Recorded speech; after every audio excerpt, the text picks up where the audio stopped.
Mafia, land mafia हावी होकर के बंगाल के नौजवानों के रोजगार को छीनने का काम कर रहे हैं। न बेटी सुरक्षित है, न व्यापारी सुरक्षित है। लव जिहाद और लैंड जिहाद की घटनाएं घटित हो रही है। मां दुर्गा की पूजा नहीं होने दी जाती है, मां दुर्गा के जुलूस को रोका जाता है। यही स्थिति 2017 के पहले उत्तर प्रदेश के अंदर भी थी। उत्तर प्रदेश के अंदर बहनों और भाइयों यही स्थिति हुआ करती थी।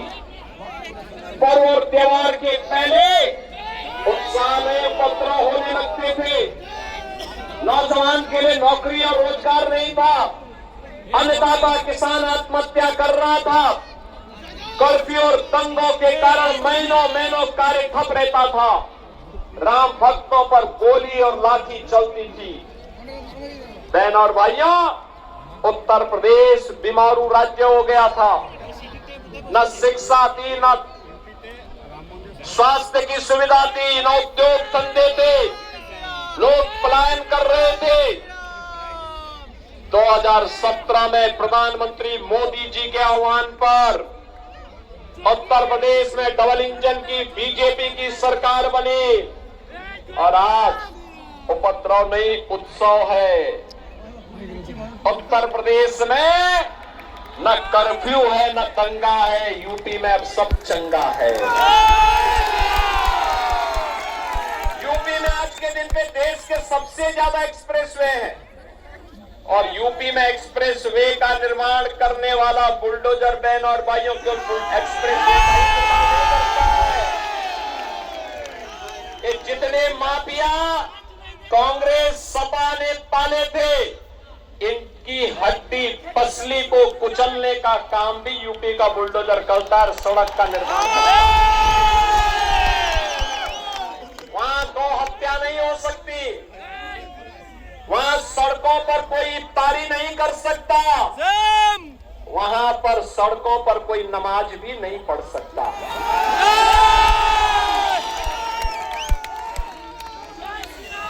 वहां पर किसी मस्जिद से आवाज नहीं आती है। और काशी में आप जाएंगे ना, एक नई काशी नजर आएगी, भव्य काशी नजर आएगी, नूतन काशी नजर आएगी। अयोध्या में आप जाइए, जिस अयोध्या में राम मंदिर का विरोध कांग्रेस करती थी, टीएमसी करती थी, कम्युनिस्ट करते थे, समाजवादी पार्टी करती थी। डबल इंजन की सरकार आई, आसमान की ऊंचाइयों को छूता हुआ भगवान राम का भव्य मंदिर का निर्माण हो गया है।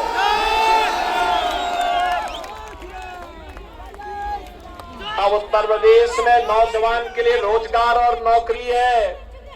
9 लाख नौजवानों को सरकारी नौकरी दी है हम लोगों ने। उनमें से 2 लाख नौजवानों को, 2 जवान केवल बेटियों को नौकरी मिली है।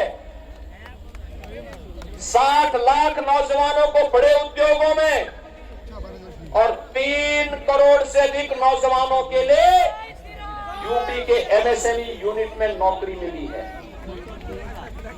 बंगाल में टीएमसी के शासन में 30 लाख नौजवान बेरोजगार हुआ है। उद्योग बंद हुए हैं क्योंकि टीएमसी का मतलब है terror, mafia Raj and corruption. Terror के साए में उद्योग धंधे नहीं लगते, विकास नहीं होता। माफिया राज में विकास नहीं होता। जहां करप्शन होगा वहां उद्योग नहीं लगते हैं। और इसीलिए टीएमसी मुक्त बंगाल इस भाव के साथ 23 अप्रैल को बंगाल के अंदर पहले चरण का मतदान हुआ है।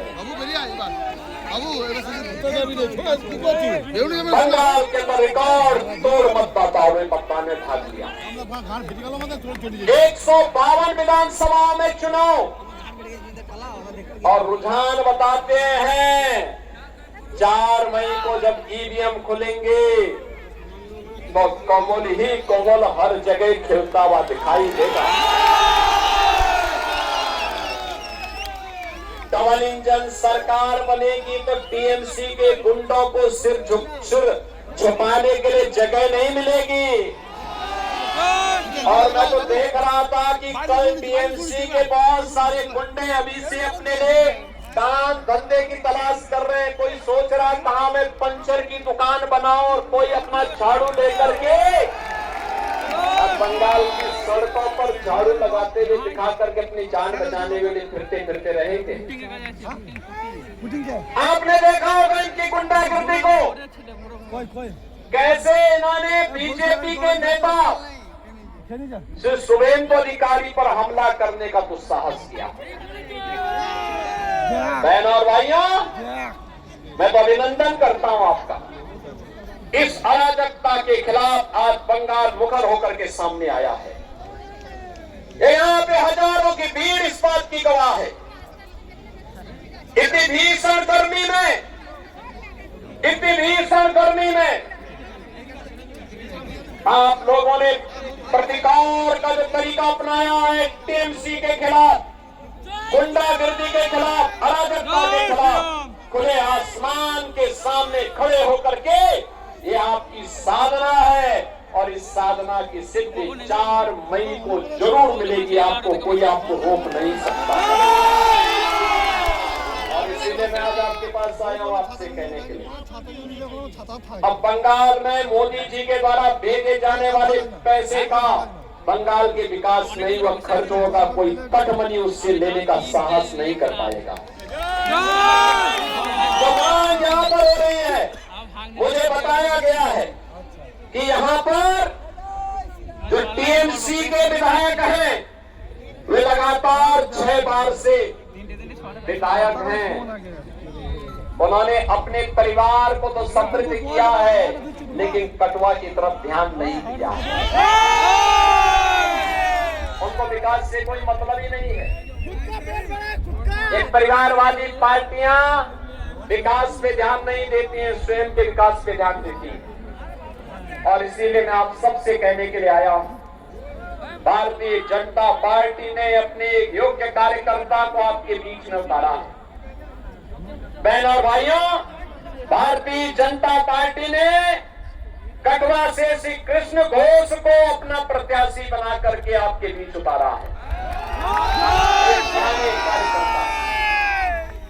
बीजेपी ने बूथ अध्यक्ष से लेकर के जिले के दायित्व को निर्वहन करने के बाद आज प्रत्याशी के रूप में आपके बीच में है। ममता दीदी जो बोलती है ना कि खेलाओगे, आप बोलना चाहते हैं ममता दीदी को, खेला शेष,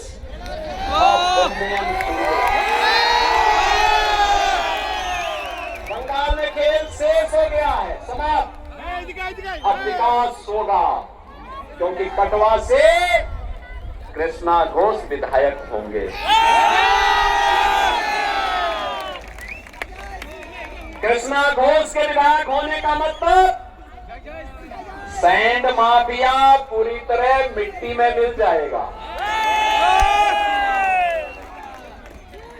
कृष्णा घोष के विधायक होने का मतलब आने वाले समय में कोई बूथ कैप्चरिंग नहीं कर पाएगा, व्यापारियों से कटमनी और विकास के, गरीब के विकास के लिए आने वाले पैसे में कोई कटमनी लेने का दुस्साहस नहीं कर पाएगा। कृष्णा घोष के विधायक होने का मतलब रेलवे ब्रिज बन जाएगा, भागीरथी पर नए पुल का निर्माण भी हो जाएगा।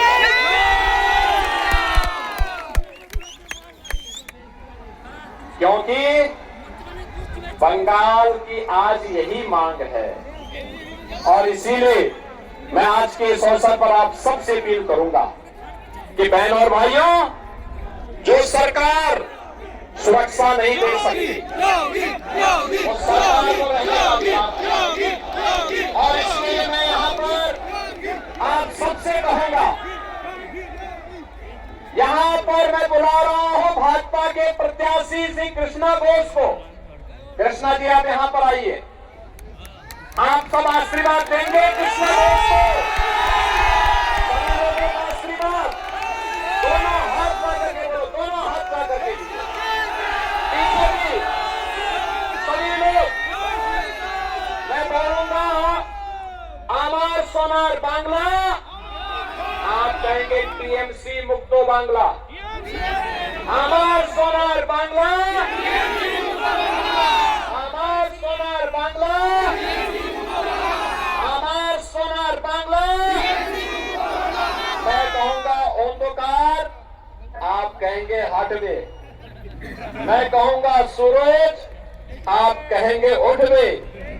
मैं कहूंगा कोमल, आप कहेंगे खिलवे। बोलेंगे ना?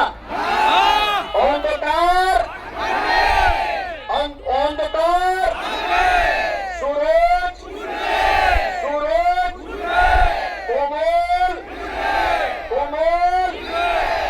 मैं कहूंगा पलटानो दोरकार। सब लोग बोलेंगे ना?